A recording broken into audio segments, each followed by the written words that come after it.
Maaga pa para sa dunk contest to, dalawang windmill dunks mga idol ng Pelicans. Showtime mode on si Jordan Poole. Clash of the two former first round picks ng NBA, Zion Williamson at Paolo Banchero. Natambakan ng New Orleans Pelicans sa first quarter, 19 points ang naging lamang ng home team. Showtime pa ang magic off the backboard assist ni Anthony Black kay Paolo Banchero. Napakasimple naman ang galawang to ni Zion Williamson pero napakasmooth ng layup finish niya. Ibaba ng Pelicans into single digit ang lamang ng Orlando Magic. Showtime si Zion, pinakitaan ng windmill dunk ang crowd. Mahimbing naman ang tulog sa depensa ni Zion Williamson sa play na to kung saan nakapag-easy layup itong si Franz Wagner. 15 points sa first half si Franz, 61-54 halftime. More highlights dito sa third quarter. Franz Wagner two-handed slam at napakalupit naman ang ginawang to ni Trey Murphy III mula sa assist ni Zion mga idol, windmill alley-oop dunk. Eto, Jordan Poole naman ng kumana, siya ang unang nakapagtala ng 20 points dito sa Pelicans. Showtime na showtime si JP, pinakitaan ba naman ng malulupit na handle si Franz Wagner pero hindi siya nakalusot sa depensa ng Magic player na to. Pero nag-relocate lang si JP mga idol and splash, deep 3-point basket.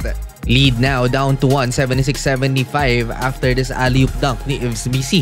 Makalipas pa ang ilang minuto, nakalamang na rin ang New Orleans, 82-81. Karambola na nutmeg ng rookie na si Jace Richardson, ang kapwa-rookie niya na player naman ng Pelicans na si Hunter Dickinson. Parehong huling laro na sa preseason ng Magic at Pelicans, unang makakaharap ng New Orleans mga idol pag nagsimula na ang NBA season ay ang Memphis Grizzlies, habang Miami Heat naman ang first assignment ng Magic. 90-89 going into fourth quarter, muling ipinasok mga idol ang starting five ng Orlando Magic. Mukhang ayaw ng Orlando na ipatalo ang game na to sa harap ng kanilang home fans. Lakas ni Paolo Banchero mga idol, double-double na ng bully at kasama pa tong chase down block niya kay Jose Alvarado. Pero under 8 minutes nilabas na rin si Banchero at natapos ang kanyang laro with 19 points, 10 rebounds, 3 assists, 2 block shots in 54% shooting percentage. Well, lumobo pa down the stretch ang lamang ng Orlando Magic into double digit at hindi na rin ipinasok pa ang starting five nila. Nagtala ng 21 points, 2 assists and 46%